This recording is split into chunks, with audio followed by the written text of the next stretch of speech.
Welcome to Openly Spoken, the podcast to help you show up, speak out, and be seen in healthy relationships. On this show, we talk about self-love, sexuality, relationship tips, including ending the cycle of toxic relationships, and healing and thriving after heartbreak. Hi, I'm your host, Celia, and I am a certified sex, love, and relationship coach, helping ambitious women with a history of toxic relationships feel deeply connected in healthy love. These are such important topics that every woman deserves, so if you could leave this show a rating and a review on Apple Podcasts or Spotify to help more women find this, it would mean the absolute world to me.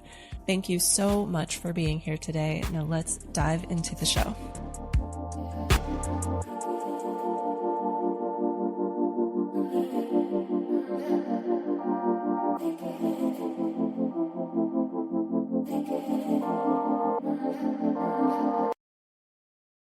We are recording. Welcome to Openly Spoken, the podcast to help you show up, speak out, and be seen in healthy relationships. Today's guest is Sara Thornhill. Sara Thornhill of Sara Webb Says is a master meditation coach and founder of Queer Calm Collective. Sara activates and empowers the LGBTQIA+ community to heal stress, anxiety, and depression.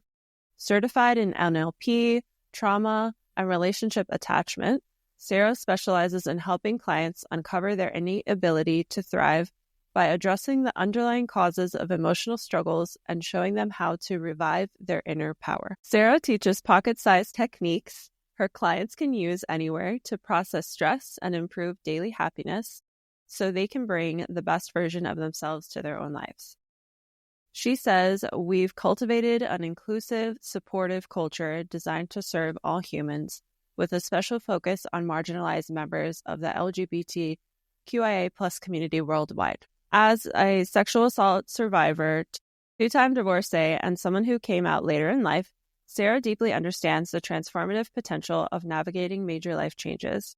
She passionately believes that healing is a birthright, asserting that a life of thrive is possible for everyone regardless of circumstances. Sara resides in sunny Florida and travels internationally for workshops and speaking engagements. Yay! We did it. Welcome to the show, Sara. Thank you so much. I'm so excited to have you here today. Delighted to be here. Yes. I'd love to know, before we dive in, just what is most alive in your heart right now as you come here to this podcast today? Well, I just led a really powerful guided meditation for some professionals who are not queer. Well, maybe some of them are. I don't know, but that's not the point. They're professionals in the middle of the workday. I support in a variety of ways with desk yoga and guided meditation at another. Well, I won't mention the actual corporation, but it's a Fortune 50 corporation that's local here that I'm really honored to be able to support virtually. And meditation is just so powerful. And so I'm feeling some of the literal vibrations that we cultivated in that session, and really excited to dive in and talk more about meditation and meditative states and the really power that we have behind our eyelids. Yes, I feel that energy and that vibration. And I love to see the little chakra chart behind you too. I'm feeling those vibrations. I use it to demonstrate for my clients, like so. And I've got my mascot too, because my Florida flamingo. Yes, exactly. Yeah. Flamingos are actually really beautiful, like in person, actual flamingos. I think they're so beautiful. And they stand on one leg, which is something I'm actively doing all the time because I'm on crutches right now. I have a triple break in my left foot, heel, ankle, tibia. Ouch. And this literal injury has been, incredibly painful and one of the best things that's ever happened in my life.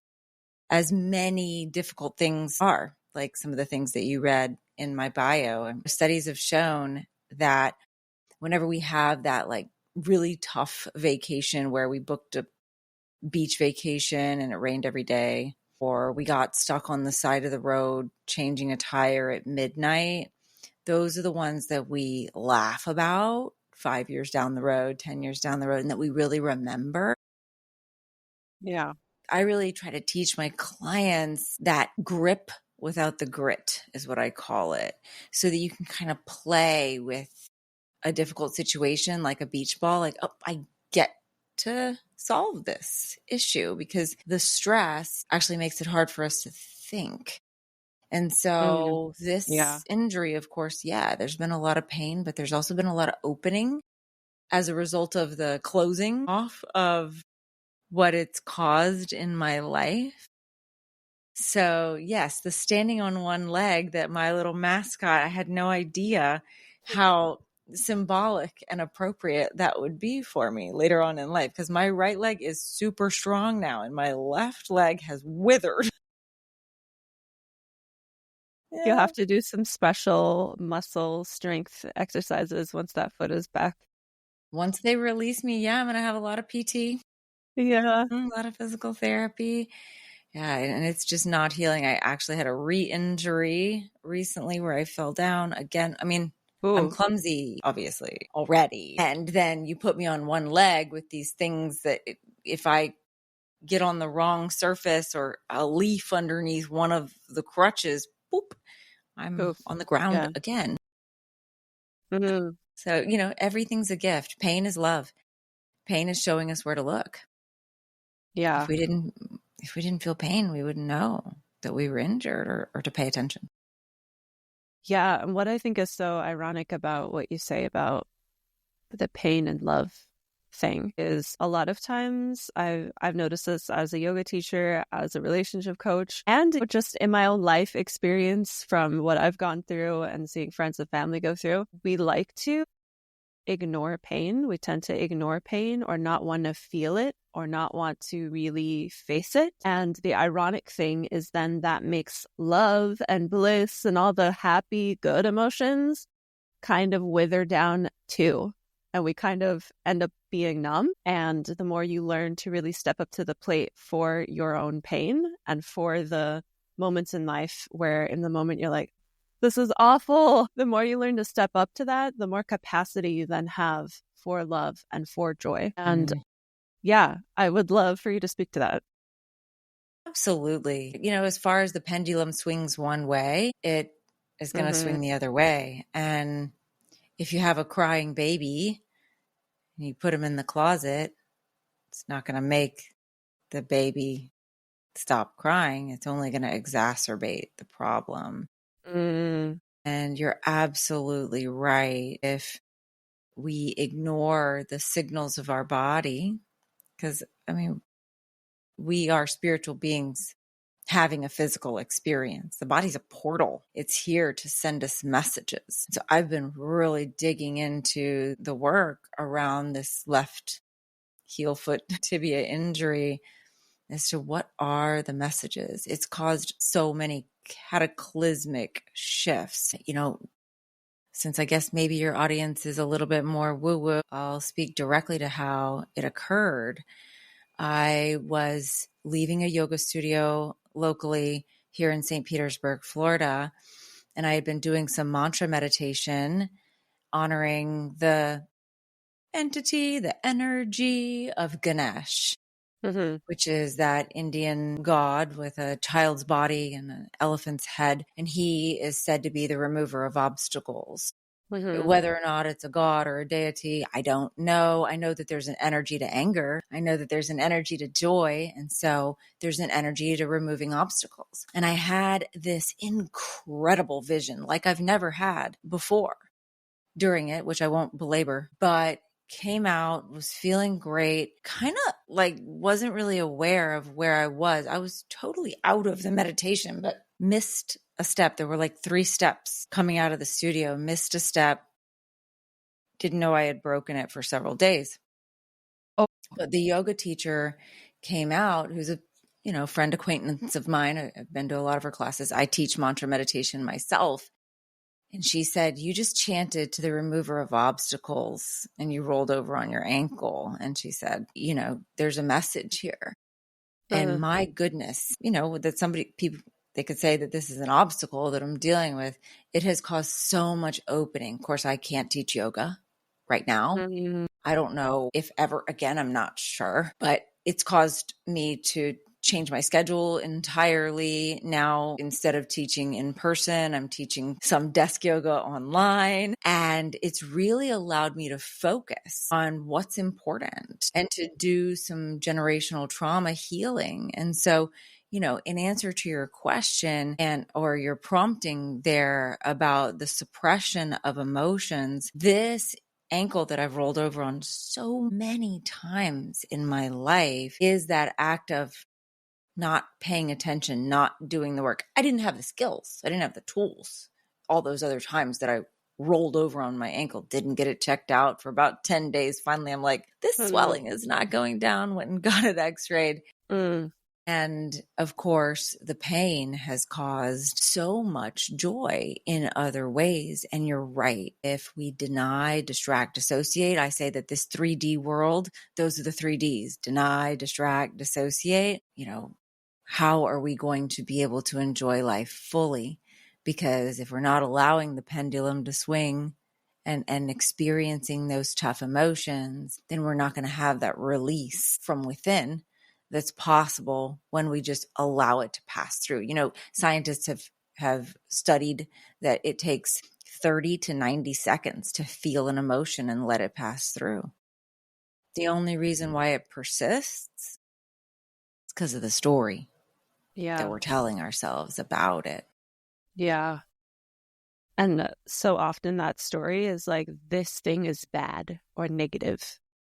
Like we see anxiety as that's bad or stress as that's bad. I don't remember who the speaker was, but I was watching this TED Talk about stress. And the person was saying that in this experiment, they found that people who put a negative meaning to stress had a worse experience with stress. But the people who didn't think stress was bad were still able to bounce back quicker and able to, regulate their nervous system and not stay stuck in the stress. Yeah, so that's interesting. Yeah, it's all about the perception of it, right? Like if you think about a roller coaster, physiologically, we're going into fight or flight. It's just that we feel safe. We perceive ourselves as being safe. If you think about an orgasm, that's a panic attack. It just has to do with the way that we're perceiving it. We feel safe in the moment. Yeah.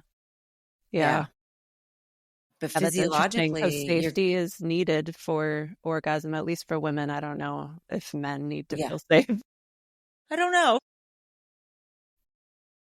But yes. But for women, safety is a huge piece. And sometimes we don't feel safe.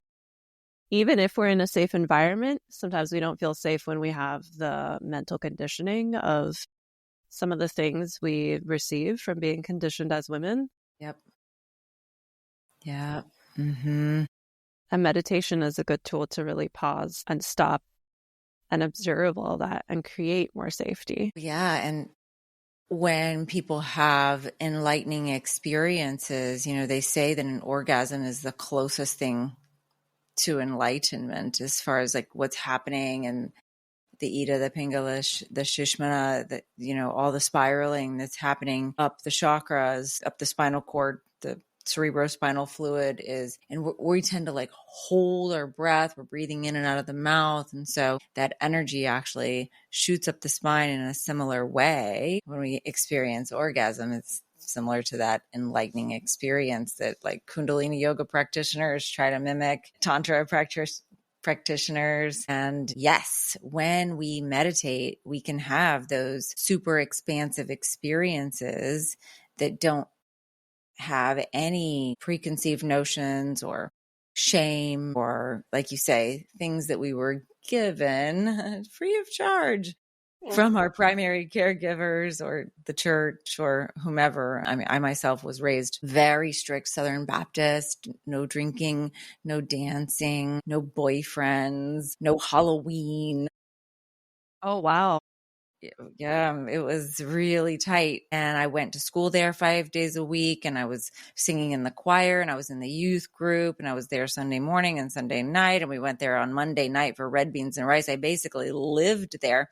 And so I Wow. was fed all this information. And that's the reason why I didn't come out for 38 Yeah. years. I told my sister and my brother, who I came out to, I said, listen, I didn't tell mom and dad when I started having sex with boys. Why would I tell them that a couple years later I started having sex with girls? This is none of their business. It's only going to cause a wave. And gosh, I mean, you can't go back, but I do wish I had come out much earlier, because I still struggle with my parents believing that I'm an abomination, telling me actively every time we talk on the phone that I need Jesus. And it's really painful to have a relationship with them because they shun me essentially while trying to convert me. And meditation has been a lifesaver for me. I mean, meditation saved my life unequivocally. It is because I have been able to stop the downward spiral and learn to spin within. I love that. So where were you at in your life before you started meditating for the first time? Well, I was actually pregnant when I first learned how to meditate formally from a meditation coach that I paid a large sum of money to have private meditation coaching. But I've been a yogi since I was 18, 19, 20 years old. I can't remember exactly when in How did college your it was. parents take that? Because like yoga is usually from a strict religious upbringing. Yoga is usually like labeled as witchcraft. Very true. And I You're found bringing the yoga. devil into your body. It's so true. And it was in Louisiana when I was in college, because I'm from Southern Louisiana. And it was in Baton Rouge at women's gym where they had gym yoga, that I found this incredible yoga teacher that I went to for years all throughout college. Then I moved to Dallas after Hurricane Katrina hit in 2005. And I was like, oh, I'll go to the yoga class at my gym. And I was like, this is not yoga. She's like, and then you put your hand here and then you put your feet here. There was no chakras or visualization or breath work or any of the delicious things that I was accustomed to. I was just so blessed to have this anomaly in Baton Rouge, Louisiana, that was teaching at this women's gym. And so, yeah, I don't know if my parents really even knew. Yoga wasn't really in vogue then in the aughts, You at were least just in going to the Louisiana. gym in their eyes. Yeah, I mean, I was living outside of the house. So, Okay. I was in college and, living about an hour and a half away. And so, yeah, I really loved yoga and took to it. And so I had done meditations, and I had my very first meditative experience during one of those yoga classes where I saw something in my third eye. It was like a purple light. And I went up to my teacher afterwards and I'm like, what was that? Where can I learn more about it? And she said, read Autobiography of a Yogi. And I picked it up and I started pouring into it. And I was like, are you serious? This is a joke. And I put that book down. And I was like, this is ridiculous. And then I picked it up later in my piece, and I got more through the book. But it wasn't until my early 40s that I really read it again and started following. And actually, I'm a student of Paramahansa Yogananda now and have used some of his meditative practices. But meditation really entered my life fully almost 9 years ago when I was 5 months pregnant with my daughter. And I heard a radio program on NPR that's now defunct, the actual Diane Rehm. And she had a mindfulness expert and a transcendental meditation expert for the entire hour talking about meditation. And I didn't know that I had been trying mindfulness for years, that all these things that I had been doing, and it never worked for me. I couldn't shut the thoughts off. I couldn't. And so I said, well, I'm going to try this TM with the mantra meditation that you just repeat silently. And that changed my life. 20 minutes twice a day from there on out. Now I have been certified in multiple modalities and do all kinds of different meditations. But it has saved me in more ways than one, because, there's only a couple things that you can control. Very limited, your thoughts and your actions. And meditation is one of those things that you can do instantaneously. I mean, I meditate in the car, not driving, but it's a great place where in 9 years, only 2 people have ever knocked on the window and said, "Are you okay?" Because you can find like a shaded area, turn off the engine and just relax. And if you're a block away from home or before you leave work, you can take a few minutes. Yeah, that's a good idea. Just set your seat back a little bit and take a few minutes for yourself to decompress, to listen to what your body's trying to tell you. I always say, and I'm sure you've heard it, that prayer is talking to God and meditation is listening.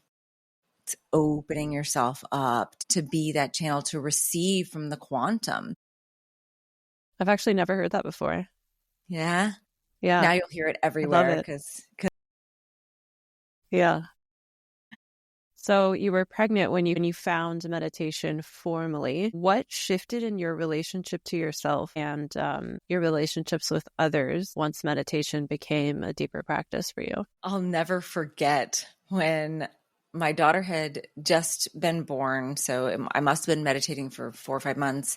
I had just gotten her to sleep. I was breastfeeding, sleeping very little in those first few months. And I had just filled up a crystal glass that I had gotten as a wedding gift, very expensive. It was like a $25, Swarovski or whatever the national brand of crystal is, glass that I had gotten and filled it with water. I was going to put it by my bedside, and I dropped it and it shattered all over the floor. And I went, and I went and got the broom and I started sweeping it up. And in the midst of sweeping it up, I recognized that I hadn't gotten angry. I hadn't perseverated or worried about, now I'm going to get less sleep, or the little shards of glass that my cat might step on or my daughter might. And so I called my meditation teacher and I was like, "What's happening?" And he said, "You're starting to witness." And I'm like, "Oh my gosh, this is amazing." And my now ex-husband, noticed that I was different, that I wasn't flying off the handle. I was taught to bottle it up, bottle it up, bottle it up, explode. That's what my family taught me directly to do. And I wasn't doing that anymore. I was much more even keel. And he learned. He was like, "Give me that meditation teacher's number." Mm-hmm. Nice. Yes. So it definitely shifted my relationship with myself and other relationships in my life. Mm-hmm. Those moments are so cool. The like off the mat moments when you notice yourself paying attention, or with your yoga practice, when you notice that when you bend over the sink to wash your face, you're doing it with proper form, Right. Yeah. Bending at the hips instead of the waist. Yes. Yeah. And it's so beautiful that just by shifting our own internal worlds, we show up differently to a relationship, and that has an effect on the other person. Whether they ask you for the meditation teacher's number or not, I think it has an effect, because you're bringing a relationship is two people, and the energy you're bringing in is now a little different. And so that feedback loop of energy between you guys has shifted a little bit. And I love hearing about that. Yeah, absolutely. I mean, I like to say there's really only one relationship, and it's the one that you have with yourself, but it ripples out like a pebble in a pond to all the relationships that you have. Because if you're well fed and well rested, the way you respond, react to somebody else in your life is going to be vastly different from if you're hungry and tired and stressed. So that relationship of being able to nourish yourself and take the time for yourself is going to affect whether or not you are able to actually show up authentically, because we are made of love. God is love and we are drops of God. So we are made of love. And that's our authentic selves. I always say when I'm at the end of Shavasana, like, memorize this vibration you've cultivated, because this is the more authentic you, and see if you can scoop up some of it right now, so that next time that person says that thing, you can respond from this place on your mat instead of from a place of stress. Yeah. It really illustrates how mindfulness is a practice in like being a human being, like being human being. Yeah, not a human doing, right? Yeah. Mm-hmm. Yeah. I Yeah. love what you said about, go ahead. No, you go ahead. I was going to say, I love what you said about that there's only one relationship and that relationship with yourself, and then it ripples out. That also makes me think of how, with my mindfulness practice and almost everyone that does a mindfulness practice for an extended amount of time, you kind of get to this point where you realize you are not separate from not only other people, but every literal single thing. And you really feel into thought of we are all one. Everything is all one. And I have this friend who has this theory that I believe, and my husband believes it too, that we're actually all one being, but in like different, I guess, manifestations of the same being, and that we're all the same being having these experiences in different parts of the world. And I'd love to know what you think about that. Absolutely. I mean, life is a fractured mirror. Yeah. We just look separate. Mm-hmm. So anybody that's showing up in my vibration, whether they're pleasing to me or displeasing to me, that's an indication of my particular vibration. I was taught to be a very negative person. Now, that doesn't say anything negative about my primary caregivers. You can only give away what you have, right? Mm-hmm. And I had a primary caregiver who wasn't my natural parent. I have two biological parents who I still have a relationship with, who I've spoken of, but she was my primary caretaker for the majority of my young life and still works for my parents. She taught me really disempowering thinking about the world. Mm. I didn't know it until I started on my own journey and started trying to untangle the difficulties that I was having in life. And because it was like I had been working so hard on trying to be positive, be positive. And then when I started meditating, everything shifted. And I was like able to be positive naturally without really having to try Yeah. necessarily. And now, because I've practiced gratitude for almost 1,800 days straight, I'm completely alcohol and drug free. I intentionally look for and appreciate the good because I want to activate my reticular activating system to find, it's like an algorithm, right? Find more of what I'm looking for. Anytime I do slip into any kind of difficult vibration, everyone in my sphere changes instantaneously. They are not the happy-go-lucky. They are not it's like, it is so obvious the difference in what I'm vibrationally putting out there, because my electromagnetic field, my aura, if you will, is so strong that if I let it slip, as far as the pendulum swings one way, it can swing the other way very quickly. And so I have to really watch my thoughts and pay close attention. And it's like I was on such a high in life, and this break in my left foot, it was like the universe was saying, oh yeah, you think you're so strong? All right, I'm going to throw something real at you now. Let's see how you handle this. Yeah. And it was really tough those first few days when I finally was diagnosed and given the crutches and a boot and a step up. I mean, I used to wear high heels, and I'm like so missing teaching. It was just, and vibrationally, I had so much frenetic energy from being able to walk and do yoga and sit cross-legged and meditate and do breath work. And I was literally like, I had so much, but I couldn't move. And my hands have literal, like they're starting to break and puncture. But I've grown so much strength in my upper body from crutching myself around, and just so much compassion for self and for everyone. This country has amazing ADA laws, and it needs work. It's tough to get around. it's tough to crutch up those ramps. It's just, yeah, so much learning and expansion. And the meditation, of course, has really carried me through a lot of that. So anyway, I think I went off on a tangent there from your prompting. But... No, it's okay. I think it's an interesting experience to have that, to notice that it's hard to crutch around, because it's not something we think about. We don't really think about the experience of people who have disabilities if we are able-bodied. We do have, I think we do it a little bit better than other countries. I was just in Europe, and there's this marketplace I went to where one of the alleyways was literally this teeny, and I'm like, a wheelchair could not fit in here. Someone would sue you if this was in Los Angeles. Right. Yeah. Yeah. Basic needs. I mean, I can't carry laundry. I can't. Oh, yeah. But wow. Yeah. There's a lot that you don't think necessity is about. the mother of invention. I have come up with so many different ways to carry my coffee cup because your hands are occupied. Yeah. Right.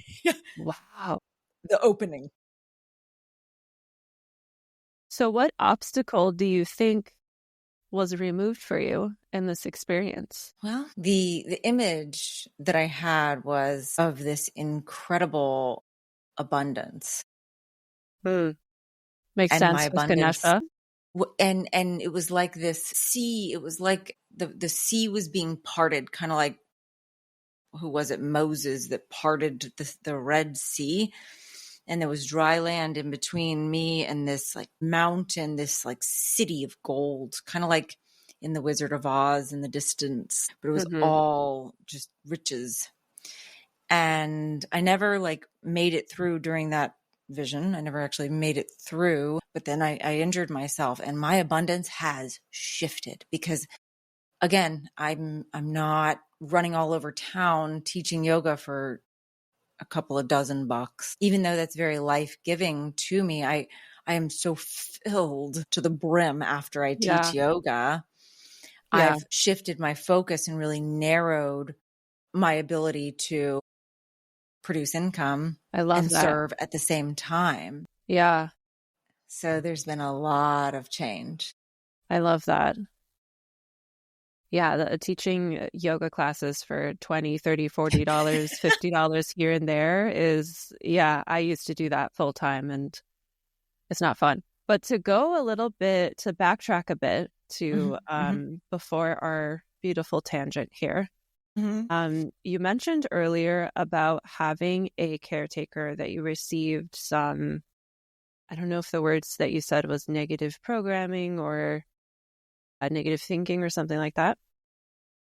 We talked about that, and we talked also about this, how meditation gives you this experience of we are all one, we are all connected, and it kind of dissolves that delusion of separateness. So my question is, how does dissolving the delusion of separateness help us heal from these experiences with caretakers where we realize that they had some negative effects on us? Great question. And I'm not certain I'm going to be able to answer it. I'll just preface it with that. I know that for me, shifting from judgment to compassion, or from judgment to curiosity, and asking that question, where am I this way? And identifying that this is a part of me. It's a fractured mirror, that this is showing up in my vibration because it's showing me something. It's triggering me, or it's making me happy in some way. It's a part of me. And so, just because I was raped by 8 men doesn't mean that I'm a rapist. But where is it in my life that I'm taking from myself without permission? Where am I giving myself away? Where am I not attending to my needs? Where am I not being heard?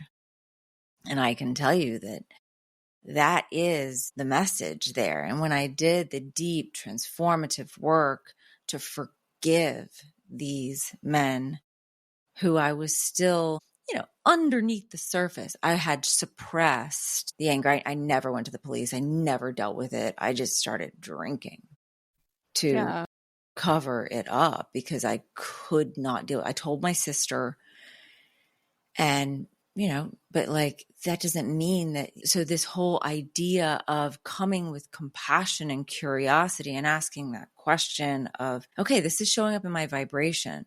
Where am I this way? And how can I step out of judgment and into a space of love? Because this may not actually be representative of me, but it's a metaphor for some way that I have an opportunity to heal. So I'm not sure if I really answered your question, but. Yeah, no, I think you did, because this illusion of separateness helps us ask the question with these people that we view as people who've hurt us. It helps us ask the question of, how am I like that person in a metaphorical way? It's not always literal. And like you said about the fractured mirror, it's a mirror. Each person that we have an interaction with, it's a mirror for us to look into ourselves. Yeah, it's so interesting. Yeah, so you definitely answered that question. So I think for rape and sexual assault, it's such a, like, I want to dive into that, but I feel like we don't have enough time. But I do want to ask you that I've witnessed lately a lot of people who have had that experience, and because they've healed from it, they're just absolutely glowing, thriving, abundant. And for someone who doesn't really fully understand how that is even possible, what would you say to that person? Healing requires injury. Yeah. Dr. Sue Morter is where I got my very first coaching. She wrote the energy codes, and she calls it a bus stop conversation. Like some people might say soul contracts. She says there's this cosmic bus stop, and we're sitting at the bus stop saying, oh, what are you going to work on this lifetime? I think I'm going to go for level 10 forgiveness. Really? That's big work. What do you think is going to happen? How are you going to choose that? I don't know. Maybe a drunk driver is going to kill my whole family. Wow. Okay. That's big stuff. That sounds like level 10 forgiveness. Who wants to be my bus driver? Somebody steps out from the back saying, I'll be your bus driver. So these agreements that we have to, for those guys, a stupid drunken night that they drugged me, took advantage of me. I had whispers. I had wisps of, they bent me over the back of a Jeep. And when I did the deep transformative work to heal it, I actually, worked with a practitioner and relived it and forgave each one of them, seeing their faces. It was hours and hours of this beautiful, incredibly painful experience of being able to heal. So, literally when we go to the gym or take a run, we're ripping our muscles open. And if you don't feed the muscles with protein and water and rest, they won't grow back right. But if you take those potentially negative experiences and nourish yourself in the proper way with someone who understands, you can heal from within intentionally. And so, because I've had these atrocities, I'm able to hold space for people in my queer community and beyond who have also experienced big T trauma. Yes. And this subconscious programming is kind of little T trauma, but big events like that rock you to the core and cause you to not think about it for a decade. Yeah. Until you start meditating and it's like, excuse me, Right. Have you thought about this? Have you dealt with this? Right. And it's such a gentle way to look at it. Yeah. So yeah, the answer that I have for anyone who's experienced big T trauma is, again, like you were saying, work with somebody that you trust so that you can cultivate a sense of safety and stop putting that baby in the closet. Yeah. Yeah. Because start today. I love the baby in the closet analogy. I meant to tell you that earlier, because oftentimes all of the wounding goes back to inner child. The inner child needs healing. So I think the baby in the closet is the perfect visual for that. Yeah. I mean, I call this space between your ears the itty bitty shitty committee.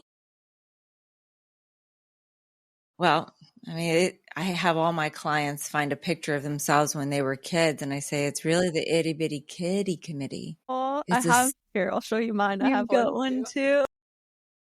Yep, I do inner child work all the time. Beautiful. Yes. So cute.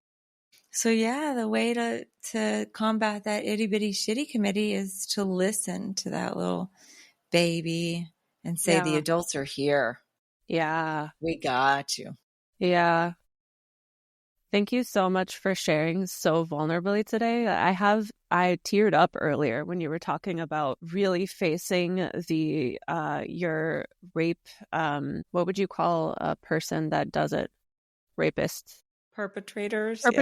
Yeah, really facing them and forgiving them. And I like started tearing up. Like, yes, it's a horrible experience, but it also sounds like the process of healing through that and coming out on the other side sounds just so beautiful.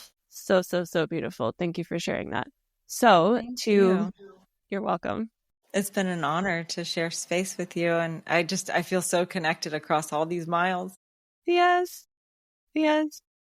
So to get just a couple more things in before our time is up, I'm going to ask you a couple of closing questions. You bet. I'll ask you two, and then we'll go into where people can find you online and connect with you. So the first question is, what does self-love mean to you?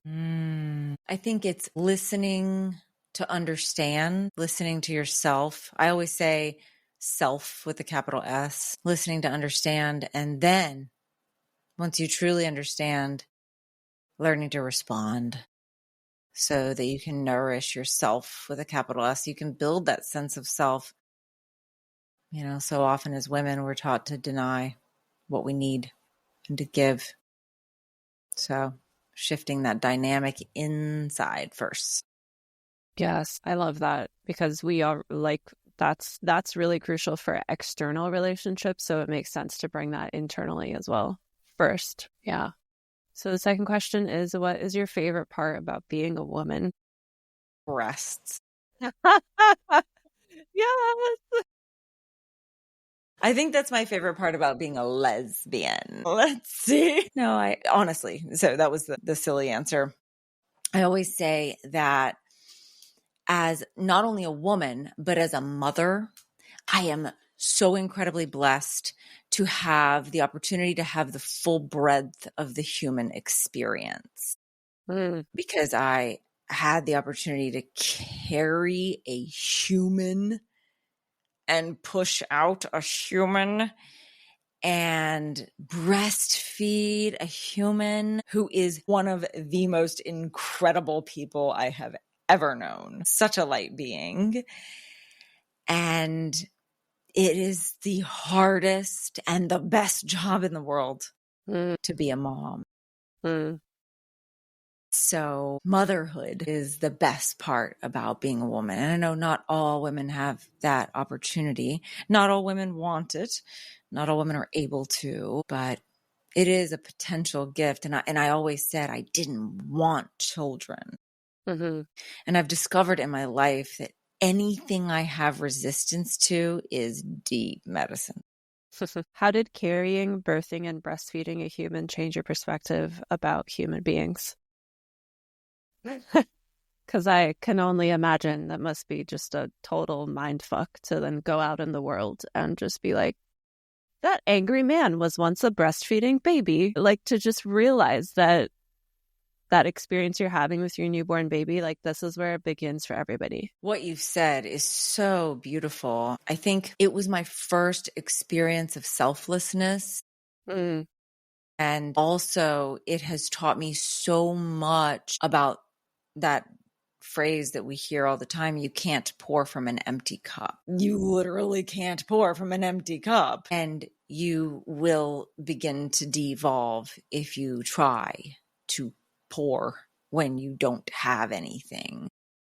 Yeah. And so it has been such a balance. You know, when my daughter was old enough, she's a force and she tries to control me. I think she was my mother in another life. But I used to, like, at the beginning of the weekend, I would be like, okay, you want to go to the park?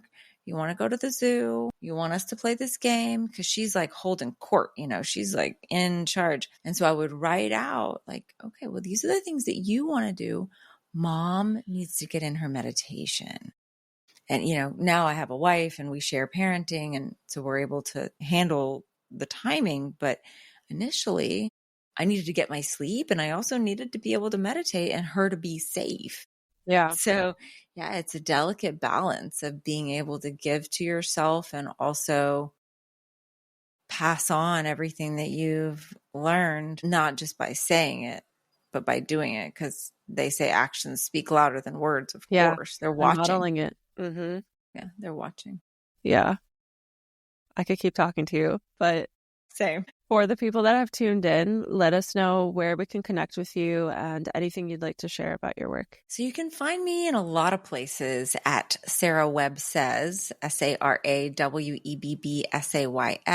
but that's changing because I'm Sara Thornhill now as a married woman. So on YouTube, Queer Calm Collective is the name of our YouTube, also the name of our Instagram. You can still find me on Facebook at Sara Webb Says. And we have a group of 2,500 queer women-loving women, whether you were born a woman or not, on a Facebook group called Queer Hearts Break Harder. And we host free events for heartbreak because heartbreak's a trauma and it's not the first one. Yeah. It's caused by relationship attachment that started in childhood with that itty bitty shitty committee. Yes. Awesome. I will include all of those links in the caption or the show notes.